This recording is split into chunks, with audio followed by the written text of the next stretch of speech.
आज हे गोंडस वासरू मस्तपैकी इकडे तिकडे हुंदडतंय। या चार्मिंग आणि क्यूट दिसणाऱ्या वासराच्या जन्माची कथा मात्र मोठी रोचक आणि थरारक आहे। चला पाहूया।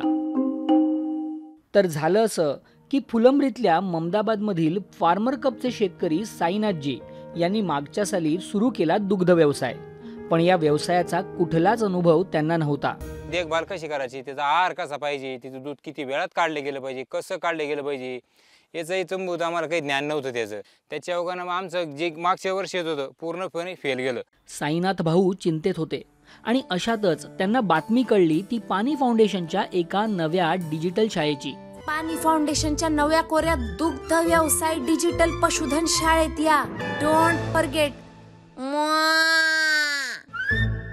ही पशुधन शेती शाळा चालू होणार म्हणल्यावर मला एक पुन्हा त्याचा आशेचा किरण वाटला। त्यावेळेस पासून मग प्रत्येक शेती शाळा मी अटेंड केली। पशुधन शाळा आली आणि साईनाथ भाऊंची चिंता मिटली। सगळं काही मस्त सुरू होतं आणि मग तो थरारक दिवस उजाडला।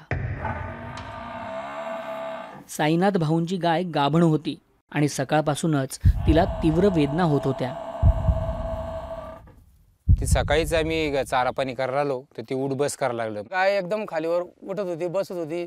मग आम्ही एक 15-20 मिनिटं खूप वाट पाहिली।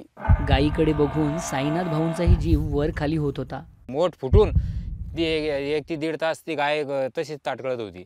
पण ते वासरू काही बाहेर येऊ राहिली नाही। मीच ते थोड्या खुरा आल्यानंतर पुन्हा ते येऊ झालं, कारण त्याचा पाय एक आडवा व्हायला होता। बाहेर पाऊस कोसळत होता। गायीची अवस्थाही बिकट होती।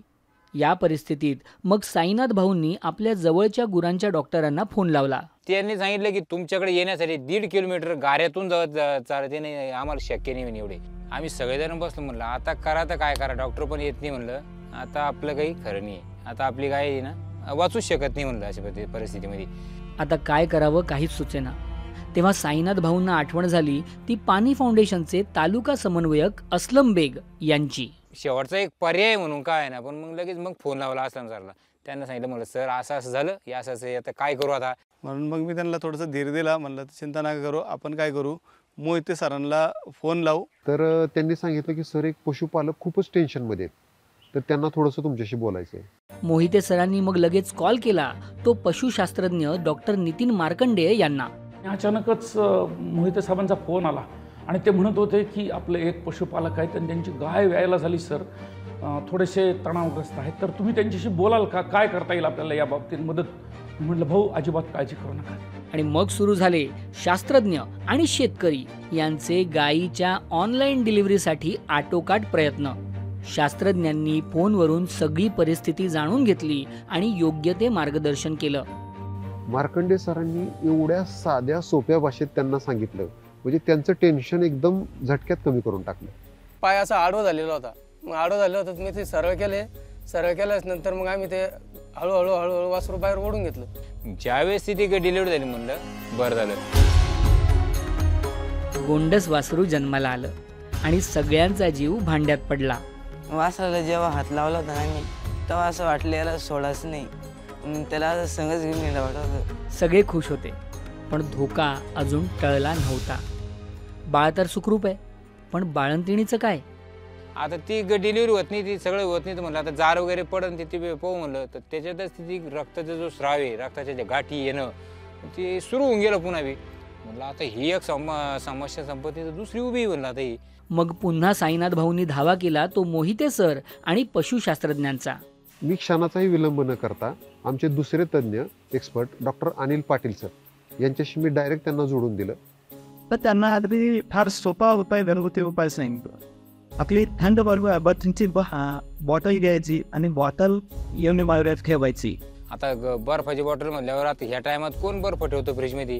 मग असलम सरच म्हणे मी आता येताना फुलंब्रून येतो म्हणे, तर ते कुठं काय ना असले रस्त्यानं, तर ती बॉटल मी घेऊन येतो, त्यांनी आणून दिली। आणि त्यामुळं काय झालं की एक 15 मिनिटात आम्ही तो उपाययोजना करायला सुरुवात झाली। त्यांनीही लगेच पुढच्या 1 तासात सांगितलं की सरांनी सांगितलेले मी उपाय केले आणि आता ब्लडिंग पूर्ण बंद झाले, गाय एकदम दणदणीत आहे। सर्वांच्या जीवाला घोर लावणारी ही दोन्ही मायलेकं आज मोठ्या आनंदाने बागडतायत। पशुधन शेतीशाळेच्या शास्त्रज्ञांचे आभार मानताना साईनाथजींना शब्द सापडत नाहीयेत। अशा परिस्थितीत सुद्धा त्यांनी मला ते मार्गदर्शन केलं, मनोमन मी म्हणजे त्यांचे आभारी आहे। ही अविस्मरणीय अशी घटना शास्त्रज्ञांनाही भरभरून आनंद देऊन गेली. मला हा आनंद कधी देणार मानसाला न दिसणारा क्षण आहे पुढील भविष्यात आठवणीत राहील. आणि ही संपर्क यंत्रणा जी पाणी फाउंडेशनने केली ना ती मनाला आनंद देणारी आहे. पैसा सुरू होतो, दूध सुरू होतं, वासरू बागडायला दिसतं आणि कुटुंबामध्ये आनंद बोलतो. याच्यासारखे दुसरा आनंद नाही. खूप खूप आनंद वाटतो. बरं का पशुपालकांनो, पाणी फाउंडेशनची दुग्ध व्यवसायाविषयीची डिजिटल पशुधन शाळा भरते दर बुधवारी संध्याकाळी 7:30 वाजता झूमवर आणि पाणी फाउंडेशनच्या यूट्यूब चॅनलवर. यात सहभागी होण्यासाठी कुठलीही अट नाही. ही शाळा सर्वांसाठी खुली आहे. तेव्हा तुम्हीही या शाळेला नक्की हजेरी लावा.